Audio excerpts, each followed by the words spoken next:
Hello. Does clutter cause you stress?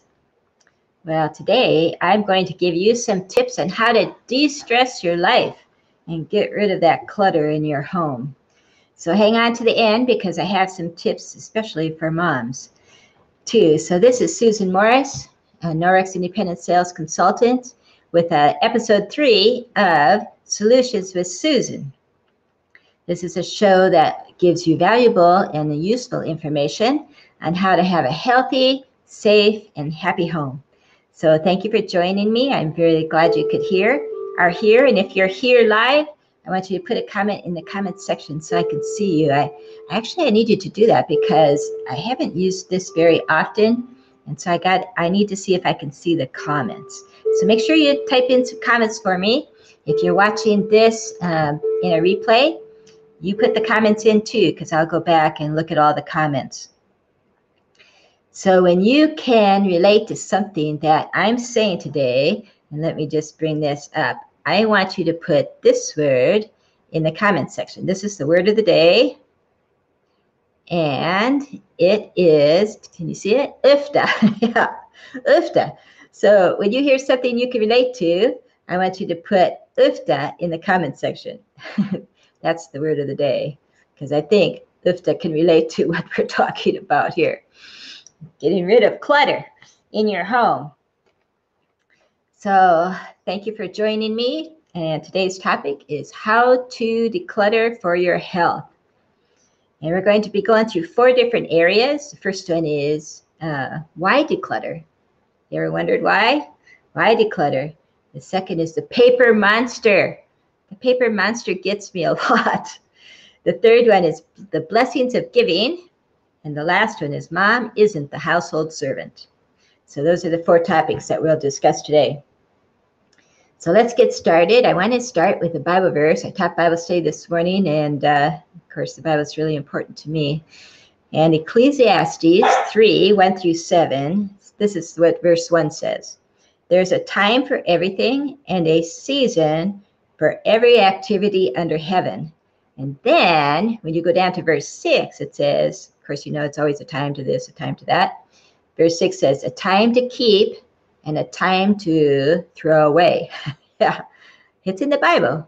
Ecclesiastes chapter 3, verse 6, a time to keep and a time to throw away. So we're going to be talking about that today. You know, life is full of seasons, just like Ecclesiastes chapter 3 talks about the different seasons of life. Most of us stay in the season of building, gathering, and keeping. Aren't we like that? We keep everything. We're building, we're getting more stuff, and we're gathering things in, and we're keeping things. But I think that this fall, we should go into the season of purging, giving away, because I think that it will de-stress our life. So we're going to talk about that. Dare I say that we should live a life of simplicity, just kind of lower our stuff. And when it comes to clutter, especially less is more. Yeah, less clutter is better than more clutter. It's less to keep track of. It's less to clean. I'm all about cleaning. I mean, I'm a Norex consultant. That's what we do. We clean. We teach you how to clean in a healthy and safe manner without toxic chemicals. But when you have less clutter, you have less to clean. We're all for that, right? So have you ever said this? And if you have said this, put it in the comments section. Say, yes, I've said this. Have you said, don't throw that out. I might need it someday. Have you ever heard that? I don't know if I've said it as much as I've thought it. Oh, I can't throw that out. I might need that someday. Yeah, that's what we were raised in, that kind of attitude. Don't throw it out. We might need it someday. So if you've said that, put ufta in the comment section. So I know that you're hearing what I'm saying. For an example, my mother, well, she was a generation, I think, that saved everything. She saved everything. I mean, every bread sack she ever got. Of course, she made homemade bread. But when we had store-bought bread, she saved the bread sack. So that makes sense. She saved every paper bag, every grocery bag, every box. I mean, we had in our basement, and she saved them and she put them on the tank that had the fuel in it. Yeah, it was piled high with boxes. And she saved every card anyone ever gave her. Those are just some of the things she saved. And okay, so I admit it. No, I don't save bread sacks. But hi Elaine. Yeah, I don't save bread sacks, but I do save boxes. I mean, you get these boxes and they're so nice, and I think I can't throw that box away, even though it's recycled. I think, oh yeah, I gotta save that. Down the basement it goes. And then another box comes. Oh yeah, this is a nice box. And I put it, I might need that someday. I mean, need to mail something to somebody. And after a while, that place in my basement gets kind of piled high with boxes. And so I have to go through the boxes. Well, I don't need like 10 of this size. So boxes are a problem for me. I do save some cards, but what do you save? Put in the comments things that you save, that you gather and you save. I'd like to hear what you save. So my mom did that, but really the biggest one that gets me is the paper monster. Yeah, the paper monster gets me all the time. So we're going to talk about the paper monster in a little bit later. Files and all that stuff. Yeah, I might need it someday. Well, almost all of us have clutter, don't we? We have clutter in our homes. We have clutter on our desks. We have clutter in our cars. I've been in some people's cars that are are full of clutter, usually garbage, full of clutter. And I have to say, I don't have a cluttered car. My car is neat as a pin, but my desk area is not. So, I mean, we all have our areas of clutter, right? And I want to scroll this on the screen for you. So let me get this up, because I want you to get this saying. Let me see if I can show it here. There we go.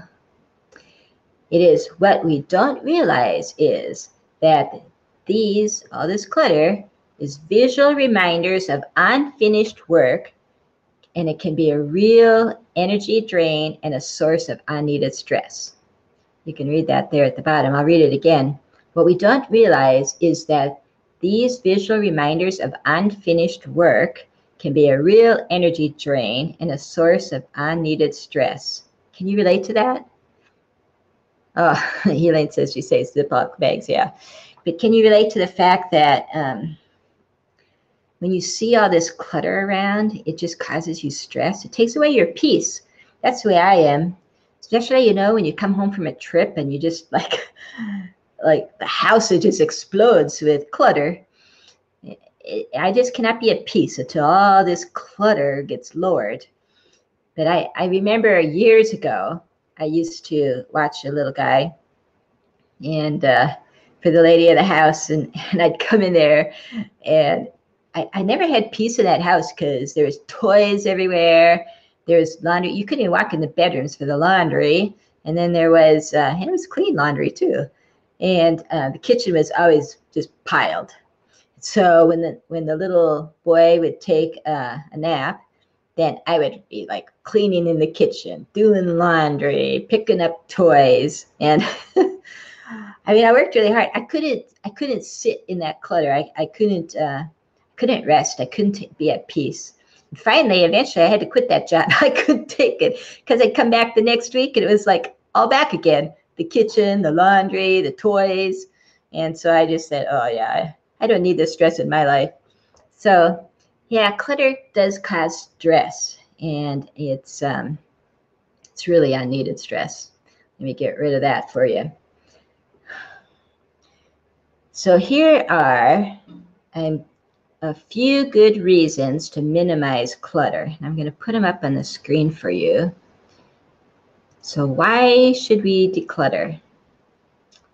All right, let's look at 3 reasons. First one is that clutter wastes time. Can you relate to that? Clutter wastes time. How much time do you spend looking for stuff? I can relate to that, especially when it comes to my files and things. I did that right before this program. I was having a little trouble with the sound, I thought, oh yeah, I got a file on BLab.tv. I have to go find it. And I looked and I looked and oh yeah, you make a mess when you look for stuff. I finally found it, didn't find my answer. But even last night, I was looking for the material I had for this program, and I thought, I know it's in one of my piles. And I looked and I looked and I looked in the pile on my desk, and I looked at the pile in my shelves, and I looked at the pile on another table I have. And I looked through these piles twice. And finally, I found it. I was a little panicky because I knew I had the show today, and I better find my material, right? But how much time do we spend just looking through all our clutter to find things? Well, it's a time waster. If I didn't have all that stuff in that pile, I'd have been able to find it. It was actually in a pile right on my desk. So pile wastes time. And the second one is, let me see, clutter wastes money. So you wonder, how does clutter waste money? Well, I can tell you how. It's because when you can't find something, you probably go out and buy another one. You order it on Amazon or you get more, another one. I'm probably bad with that about, I remember markers for the marker board. I actually didn't realize I already had some, but I'll tell you a story.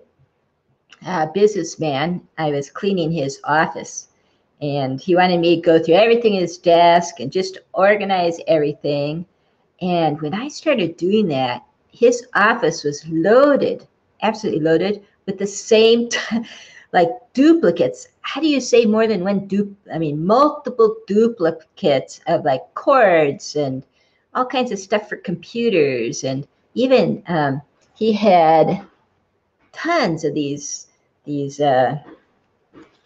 I always draw blanks. You know what these are, these sticky pads. He had unbelievable amount of stuff. It's because his office was so full. His desk was so full of clutter that when he couldn't find something, he just went out and bought another one. And he ended up with many. I think men do that with tools. If they have a messy garage and they can't find something, I've heard men talk about this. They just go buy another one and they end up with all these tools they didn't even remember that they had. So clutter does waste money. Let's go to the next reason, and the last reason is that clutter can be dangerous. How is clutter dangerous? What do you think? Put it in the comments section. How do you think clutter is dangerous?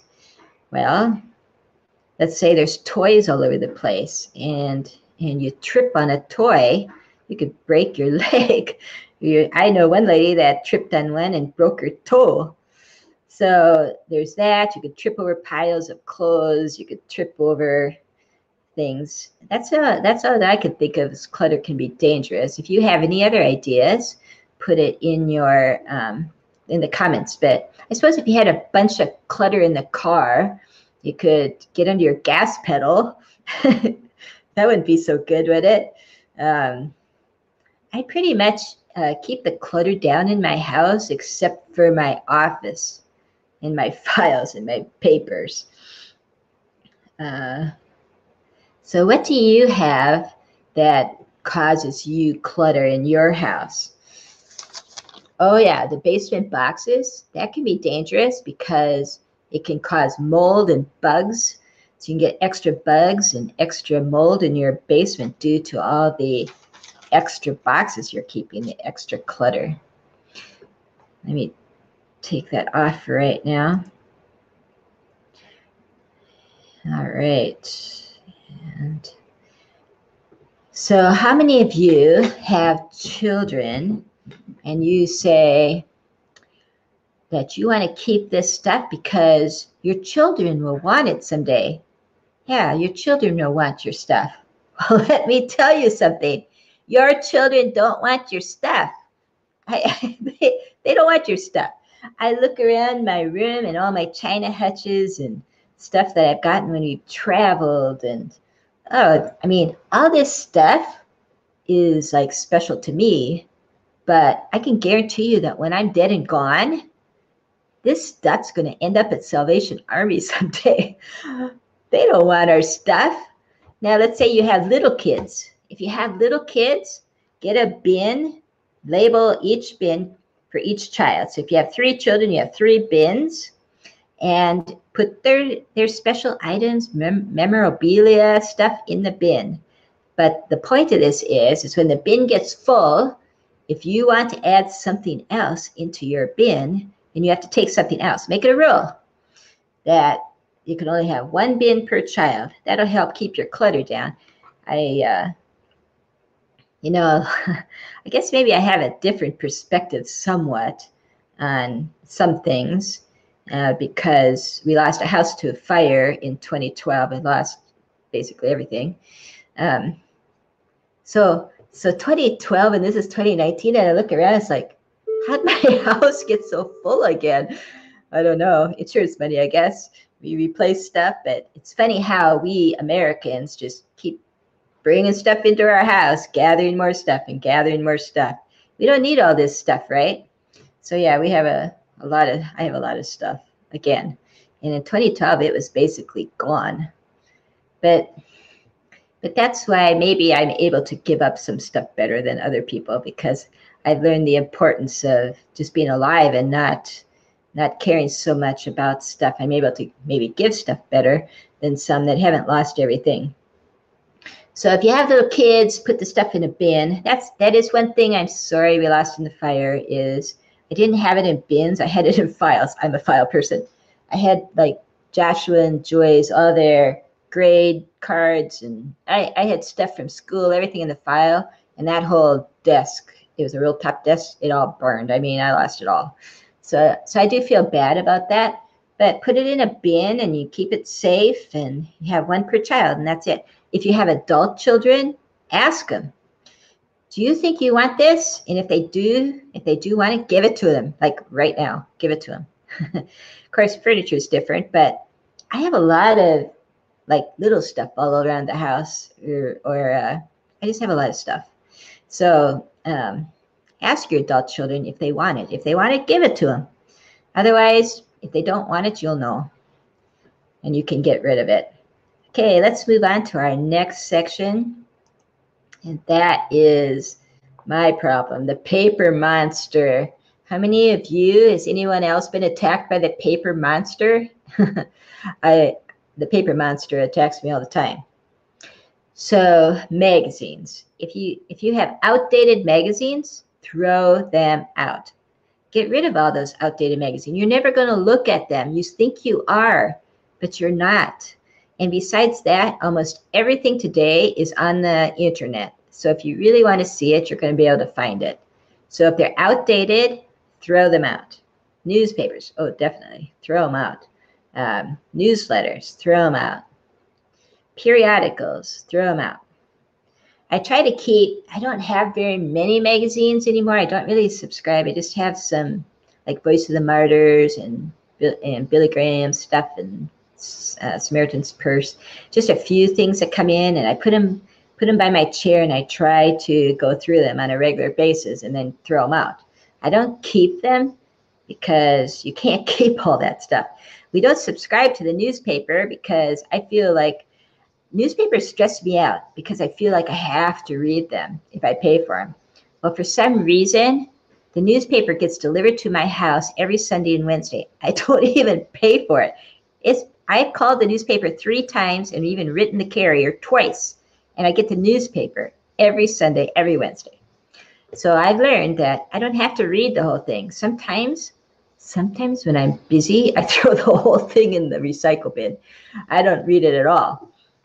But I think if I was paying for it, I'd feel like I was obligated to read it. So it's a good thing I'm not paying for it.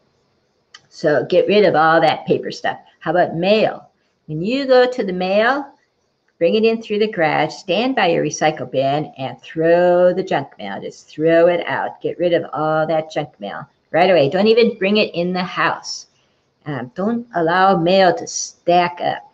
And another thing that I've always been told, which I'm trying to remember to do, is to only touch a paper once. That's what they say, touch a paper once. And I'm terrible about that. For instance, a receipt. If there's a receipt that I know that I need to keep for my business or for medical reasons, it goes like from the kitchen counter and it'll end up on my desk. And then if I'm doing something on my desk, it'll move to a different portion of my desk. And finally, eventually, it ends up in the file. But what I need to do is go from the kitchen counter, take it right to the file, and be done with it. And I'm trying to be better about that. So touch a paper once, and don't just shuffle it around. There is, for mail, there's an opt-out of junk mail list. Let me see if I can get that up for you here. Where did I put it? Oh, here it is, way down here. Here it is. And this is a really good little website. You can go to there, and I think it only costs $1, and you can get off all that junk mail list and really lower your mail. So that would help you a lot. So there's the thing, and if I can, I'll stick it in the, type it in the program notes for you. Okay, the next thing is files. Files is what gets to me because I have a lot of files. I have a lot of files. Even on my shelves, I have files. I have file stands, and some of my files are in my chair right now because I was looking for something. So what you need to do with your files is just to go through them quickly. That's the key. Go through them quickly, make fast decisions, and if the information is on the internet, throw it out. Or if you're unsure, let's say you have stuff in the file and you think, oh, maybe that's important. Have a bin marked important papers. Of course, these aren't the really important papers. These are stuff in your files. And then every year, go through it. And if you haven't used it in 5 years, throw it out. But only keep one bin of these papers. And that's good because I have files that I've had ideas for my Norex business or just things for parties or things for the team to teach them and stuff. And I have a bunch of files that I never look at. I need to just go through those files and get rid of stuff because right now it's just stressful knowing all those good ideas are there and I'm not using them, right? So get rid of a lot of stuff. Do it quickly. There's a book called The Messie's Handbook. No, it's called The Messie's Manual and Smart Organizing by Sandra Felton. That would be a good book for you to get if this is really something that interests you on getting rid of a lot of stuff in your house and how to be organized.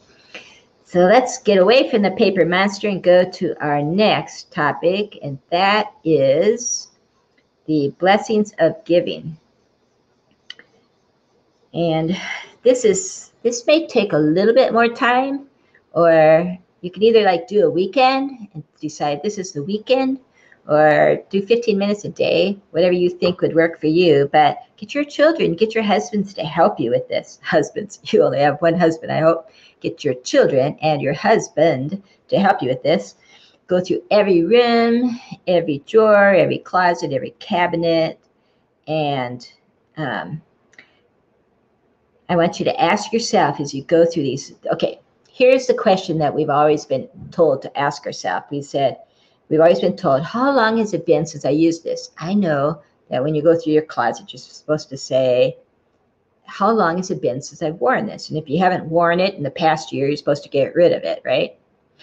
But don't ask yourself that question. Here's a new set of questions. I actually wrote them down for you. The first one is this: can I possibly live without it? That's a really good question. Can I possibly live without it? If the answer is yes, give it away. Here's another question. Do I have two, but I really only need one? You know, kitchen gadgets. Sometimes we have several of the same items. I don't, because I lost everything in the fire. But before I did, I used to have, more than one of an item. If you have two and you just need one, get rid of one. Here's another one. Does someone else need it more than me? We have a lot of stuff that we hardly use, but somebody else could really use it. So give it away. Give it to someone who could really use it. Here's a similar question. Would someone else get greater use out of it? If someone else could get greater use out of it, give it away. It's really is a blessing. Let me tell you a story. So, of course, Norwex has all these wonderful towels. Oh my gosh. I love the Norwex towels. And look at, like, this is all folded up, ready for a closet. And look how thin it is. It's Norwex towels are thin. They're so absorbent, and they're just wonderful. So we use Norwex towels in the bathroom, and we use Norwex towels in the kitchen. Well, I had shelves of towels. You know, regular towels are thick, and they take up a lot of space. So in my closet upstairs, I had all these towels that we're never going to use because we're going to be using Norwex towels from now on. They self-sanitize. You only have to wash them a couple times a week or even less than that because they self-sanitize. They're great, really great. So I had, and the problem is that I had nice towels because of the house fire. All our towels were replaced in 2012. And of course, they're all the colors I love because I chose them, right? And we had really nice towels. So, but I made myself, I thought, well, it answered one of these questions. It was, does someone else need it more than me? I mean, it's just sitting on a shelf, right? And so at church, there was a lady who works with people that are starting up new in a home or apartment or something, and they need household goods. So I bagged up all these towels, kitchen cloths, bath towels, hand towels, body cloths, everything. And I gave them to the lady. And it was such a blessing to me to be a blessing to somebody else. And it really freed up all those shelves in my closet. And that's my Norwex closet now. It's if you need something and I have it, it's in my home, then I'll sell it to you and save your shipping, right? So I have a lot. That's actually for vendor shows too. A bunch of stuff in my Norwex closet, but I didn't have those shelves to use before. So it was a plus for me, and it was a plus for these people who got these wonderful towels. So it's a blessing to give. So get some boxes and go through your clothes. You know, a lot of people can use some of your clothes. Books, okay, so books will be more painful for me. Go through books, go through toys. That's not a problem for me, I'm old. Go through kitchen gadgets, but do it quickly. Don't overanalyze, just do it. And your life will be exponentially better with less clutter. Yes, less is absolutely positively more. Let's go to the final topic. Let's see if I've got that here. Yep. Mom, you are not the household servant. This is my final tip for you today. If you wait on your children hand and foot, you are teaching them that they are on this earth to be served. How many kids do we know like that? That they have to be served all the time. Children, you are not your children's servant.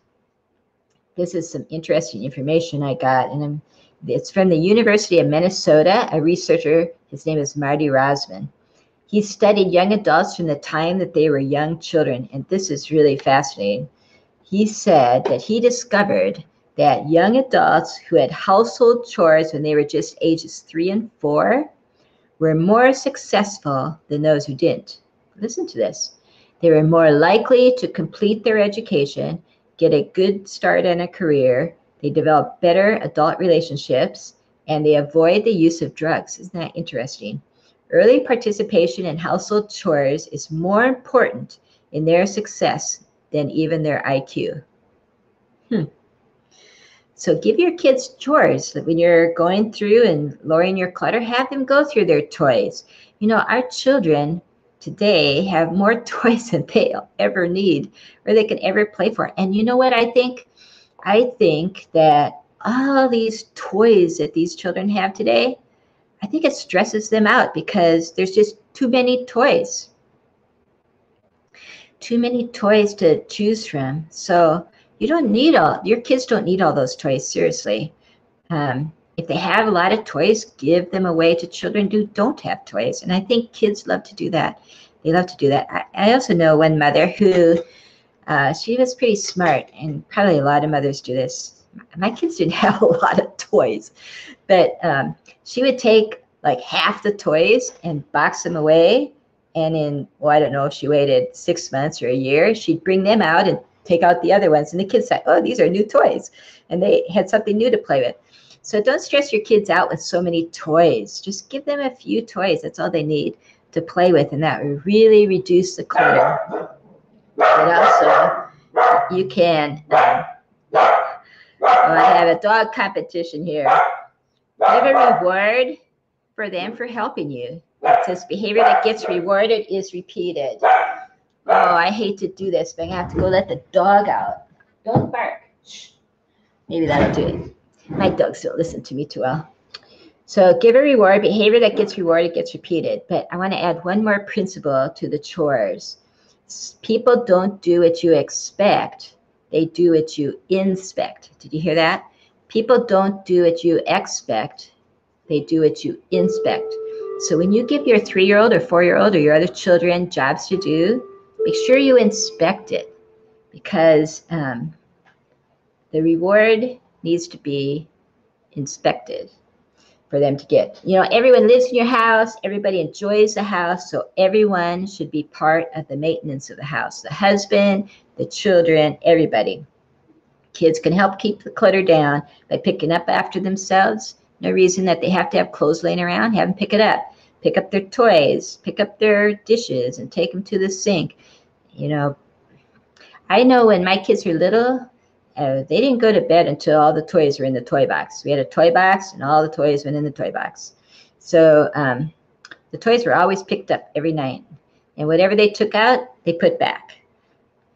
I don't know. It's just the way I was raised, and I think it was a good way to raise kids. I've been in homes where there's so many toys, it's dangerous. You could trip over them, and there's toys everywhere. The whole place is full of toys. Have your kids pick them up. It's good training for them. And believe me, your future sons and daughters-in-law will someday thank you for teaching your children to be servants. There's a good comment here someone put up. She says, hi, Susan, this topic really hits home with me. I have already been trying to do this, but I have a lot more to do. Yes, I don't know who you are. You have to put your name out there. But yeah, I think we all try. And so I just thought that this fall, we can decide to do better. I'm going to decide to do better with my files and my desk stuff. I mean, I had stuff from 2 conventions ago, and I think, oh yeah, this is good stuff. But it's just piles. It's just piles. I just have piles. So let's get rid of stuff, get rid of clutter. Let's be a blessing to other people. And it'll make our life so much better, so less stressful. Lower our stuff, okay? Let's lower our stuff and not just put more stuff in. And is there any other comments that you have that you'd like to share with me today? If you do, put them in the comments section. So next week's show is going to be Norwex laundry hacks. The laundry soap and stuff. I'm not going to give it away. You have to come back. Next week on Tuesday at 3 o'clock, Solutions with Susan will be back with Norwex laundry hacks. Yes. So thank you for watching today. Thank you for watching on the replay. I hope this has been helpful for you. If you learned something new or got some new ideas, put it in the comments. Bless all of us. If you have some things that you do to help lower your stuff, put them in the comments. Help us all. I mean, we're in this community together, right? So let's help each other. So thanks for watching, and I'll see you next Tuesday. Bye.